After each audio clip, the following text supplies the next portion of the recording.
That's really the top heavy hitter of all these different models because it's so accurate. It's like 98% accuracy with the traits. So, but the traits, but the problem is Big Five really doesn't even, the Big Five doesn't speak for dynamics either. It's still like a fixed thing. It's like, okay, great. You're agreeable, less agreeable, neurotic, less neurotic. Okay, great. Fantastic. What do you do with that?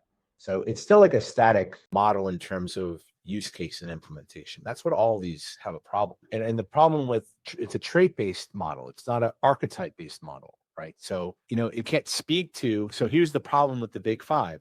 Okay, great. You're agreeable or less agreeable. You're neurotic or less or more neurotic, right? But there's no context because it's not tied to identity. So because it's not tied to identity, the Big Five is just like a big like what if, right? It's like, okay, cool, I'm more agreeable, but I'm an ENTJ. What do I do with that? Like how does that fit my purpose in life? How does that fit my everyday?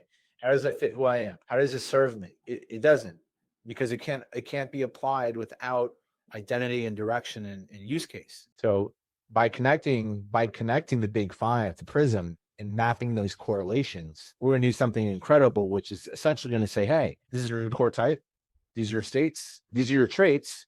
And now you have some insights with, okay, this is how you are. You're agreeable, less agreeable, more neurotic, less neurotic. This is how you can implement this into your life, because now we have a foundation of what your core is, right? Because the core should solve for your purpose, your mission, your flow. It's gonna how you regulate